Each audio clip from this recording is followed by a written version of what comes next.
Welcome to our next episode of Watts and Drops. I'm Kirby Dolak of LCTV, and today we're introducing a new face to the LELWD team, Pat Laverty. Pat is the Engineering and Operations Manager at LELD. We're going to hear from Pat about himself and a critical role he and his team plays at LELD. To that point, Pat will be explaining some of their accomplishments over the past year and about upcoming opportunities this year. Good morning, Pat, and welcome to Watts and Drops. Morning, Kirby. Thank you for having me. Pat, we're really excited to meet you and hear about your team. So please tell us about yourself, your role, and your responsibilities at LELD. So my name is Pat Laverty. I'm the Engineering and Operations Manager here. My main priority is to kind of oversee the engineering and operations on the electric side of things. So as you know, we've got our electric and water departments work very closely together.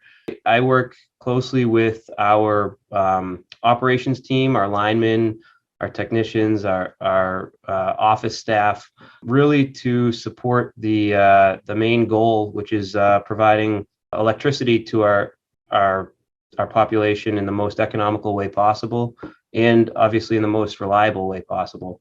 That's something that our board really stresses the importance of, which all of us here at the department agree with. Pat, have you always worked for a municipal light and water department? Yeah, so before my time here in Littleton, I worked for a different municipal light department. I worked for the Hudson Light Department, just south of here, who shares some of the same common goals that we try to accomplish here in Littleton. Excellent. A little bit about your background. Tell us a little bit about yourself.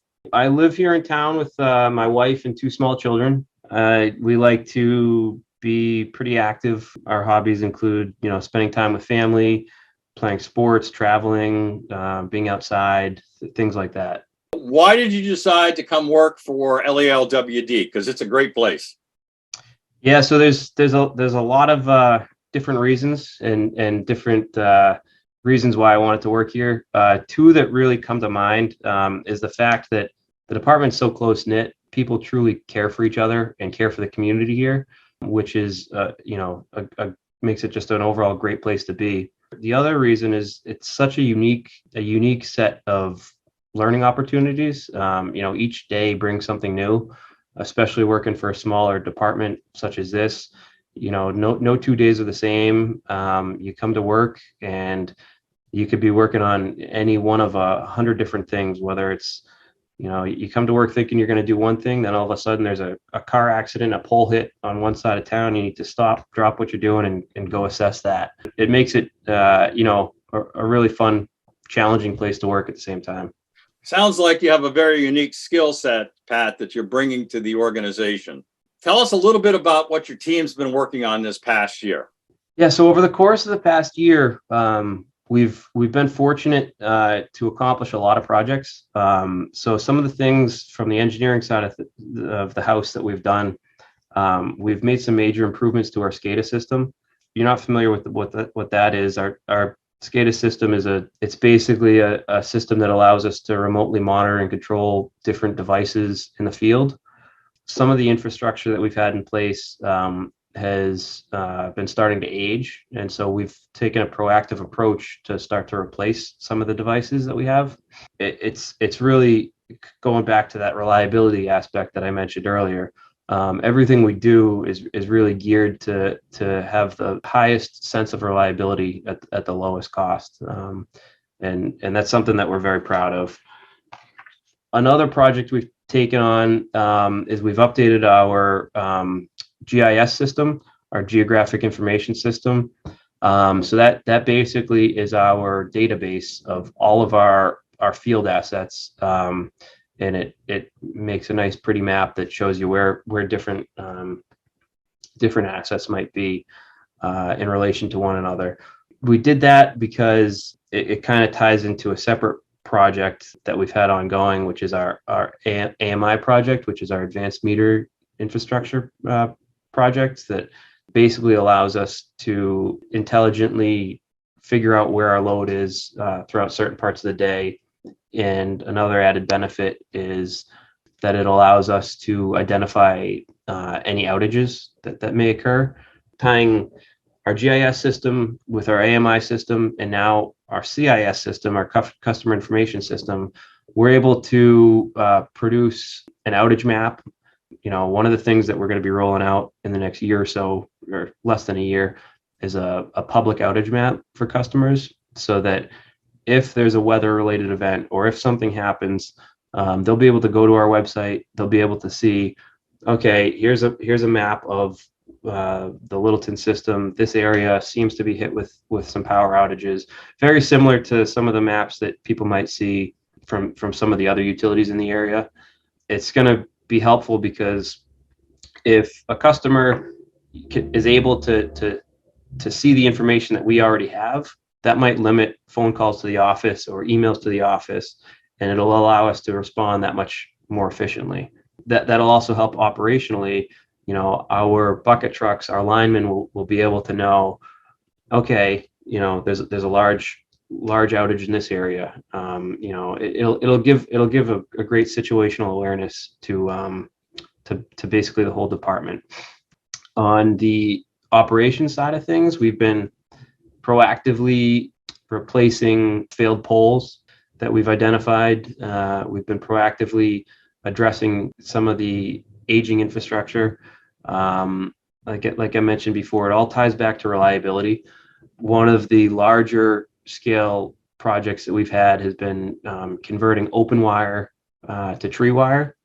So if you're not familiar with what open wire is, it's basically an uninsulated wire. There's no rubber jacket. There's nothing on the outside of the conductor, which when it gets tree contact, that causes issues. That'll cause a fault, which may track the ground and cause an outage. The tree wire that we're installing, while it's not fully 100% insulated, it does provide a much needed layer of protection that doesn't allow the tree to burn through the jacket. During tree contact, we see tremendous improvements as compared to the bare wire. So we've been converting lots of our system to tree wire. Recently, we've been in the Lake Mattawanakee area. We've been around some of the neighborhoods around Long Lake. That's where we're seeing our most densely populated neighborhoods that we've been trying to identify and attack first. Again, going back to the reliability aspect of everything. Pat, just thinking back, just recently, I saw an LELWD boom truck out working on some trees that overhang the town's wiring infrastructure. I was curious because I've always seen, other contractors that have been doing that kind of work. Tell me about their role. Was this something to help out, or is this actually a new department within LELWD? Yeah, Kirby, that's a great question.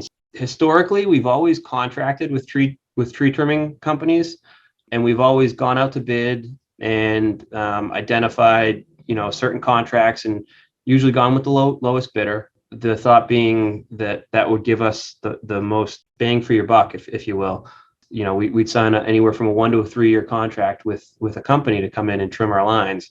Recently, there's been some changes that have made that not as economical as possible. And we did an analysis last year and found out that if we were able to bring those services in-house, it would actually be a huge money saver to the department and to the ratepayers. So that's exactly what we did. We identified that there was a possibility to bring those positions in-house. We went out, we hired two new employees, and we purchased a new tree trimming truck and outfitted it with all of the gear necessary to perform the work. And we've actually, so that truck arrived last fall, and we've already seen a tremendous amount of I'd call it avoided outages by having them take down certain trees and proactively trim. We've already seen the decision start to be a win in our eyes. Pat, it sounds like you have the same perspective I have with regards to maintenance. You can build something new, but if you don't take the time and allocate the resources to deal with continuing maintenance and ongoing management and repairs, that you're kind of setting yourself up for a problem in the future. But it sounds like, your focus and your team's focus, as well as Light and Water, has always been as you said, reliability and increasing the service to the Littleton customers. Last time we interviewed Nick Lawler, general manager, he explained at a high level about a project in Boxborough to upgrade wiring and reliability. Can you tell us more about the project? And I hear that you guys were even being videotaped by somebody for a commercial or a promo, even though it wasn't LCTV doing the work. Yeah, that's true. So going back to very similar to the tree wire, open wire that I talked about earlier, in three-phase applications, there's a product called spacer cable. You might see it driving down the road. It comes in a little bundle that looks like a little diamond shaped. The company that makes that cable is actually out of New Hampshire. They're called Hendricks. They're actually owned by Marmon Utilities, which is a Warren Buffett. So they make the cable, and it's similar concept to the tree wire. It's not fully insulated, but it does have a protective jacket on it that when tree contact is made, it does not necessarily burn through right away like open wire might have. Some of their other benefits is that because of their design, you can install it in tighter spaces. In doing so, tree wire typically requires a wide area for installation, whereas open wire requires a wide area of installation, whereas the spacer cable is compact.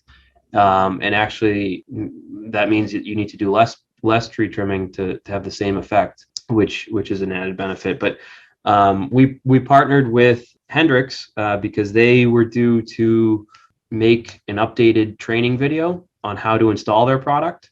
So they actually approached us, and knowing that we're big users of their product, and asked us if we'd be interested in filming our crews installing their product. So it turned out to be a win-win for everybody, because they donated some material to us for that.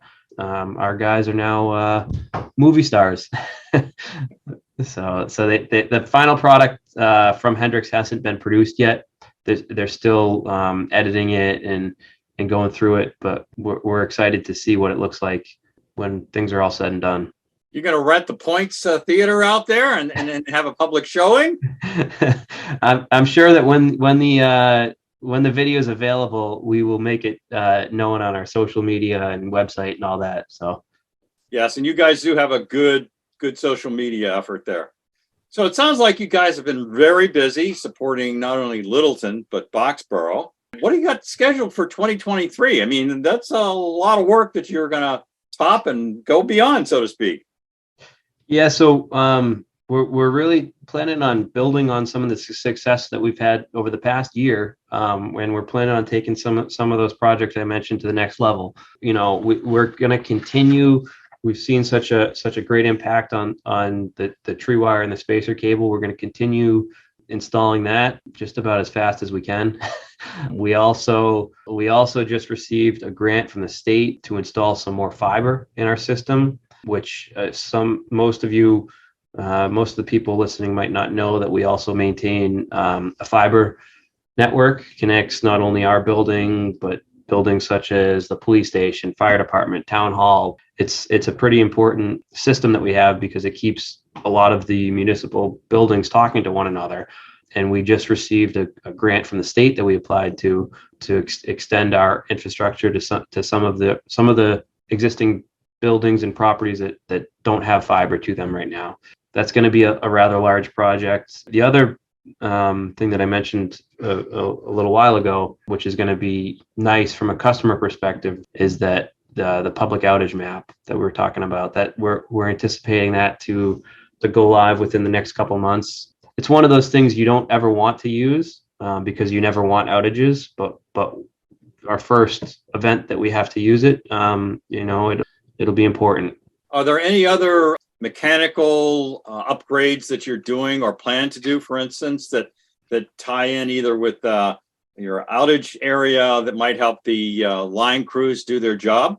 Yeah, so another project we have scheduled for this year is we're replacing some of our reclosers in the field. So those are essentially, I guess the best way to describe them are they're circuit breakers, similar to what you'd have in your house, just on a pole. We've identified some of those in part of our preventive maintenance plan as, reaching the end of their life. And, like we try to do with many things, we're trying to be as proactive as possible and replace those at, right at the end of their life before we see any failures that would impact service to the community. Reclosers, work in combination with all this other information back to you guys as far as, outages.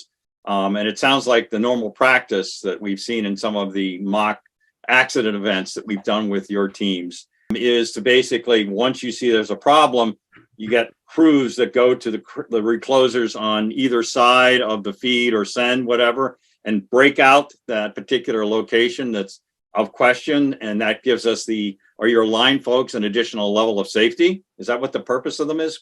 Correct. Yeah. So there's several ways to within our system to isolate different sections, whether it be for maintenance or for emergency. It's important to have that flexibility, because when something happens, our goal is always to isolate the area into the smallest impact to anybody in the area, but obviously provide the most level of safety, whether it be with our line crews working, or in the event that there's a car accident or a hit pole, that gives the police, fire, anybody on scene, the safest environment to work in. Pat, in the past, we've had discussions again with Nick about the effects of supply chain management, particularly with issues on parts for your electric infrastructure. Now, has that situation changed for the better? It certainly hasn't changed for the better. So one of the and I know Nick has spoken about this at great lengths, but transformer procurement is a major challenge in our industry right now. And so if you're unfamiliar, a transformer basically steps down the voltage from our primary voltage that's running, at the top of the pole. It steps it down to a voltage that you can utilize within your home or business. Those transformers, we just had a bid not too long ago, and some of the lead times were 150 weeks for a transformer, which as little as 2 years ago, those were 12 to 16 week lead time. And so we've seen the lead time go absolutely crazy on these units, and then also the pricing, the transformer pricing has tripled in some cases. So it's a major challenge for everybody in the industry, which people are coming up with different creative ways to address it. Here in Littleton, we've increased our preventive maintenance programs to try to extend the life of different equipment, such as transformers. We've also, in our design phase, we've also designed developments and different projects to try to efficiently utilize as few components as possible, to not have to go into our inventory too much. You were talking about creative ways, Pat, for trying to solve the problem. This has got to be an industry-wide kind of an issue. And now there are other municipal electric providers in Massachusetts. Is there some sort of I'll pick up a phone and say, hey, you guys by chance have the transformer I'm looking for, and I'll swap you for one coming in 150 weeks? I mean, curious. I mean, because you guys have to get the job done at the end of the day. Is there anything like that by chance? So in an ideal world, yes, but there's so many different scenarios that come into play. So for example, our primary voltage is different than, a neighboring utility like Groton. We've got two different primary voltages, therefore the transformers aren't necessarily a one-to-one, match. And we can't install one of their transformers on our system, and they can't install one of ours on their system. And even at this time, even if they were a match, everybody's been holding on to their transformers pretty tight to their chest, knowing what's happening. Yeah, it's a situation that hopefully works itself out. What we've found that's worked best with especially new construction and new projects that come across the desk, so to speak, we've just been communicating with everybody, all the developers that are working in town. We've been trying to communicate as best as we can with them to let them know the constraints that we're up against. And a lot of them who have done other projects in other towns have already heard this, already heard our explanation and reasoning and everything. So it's not really new news to them, but we've just been trying to be as transparent and upfront with everybody as we can be. Excellent, excellent. So again, busy last year. Sounds like a busier 2023. Really want to thank you, Pat, one, for meeting with us in your first Watson Drops episode.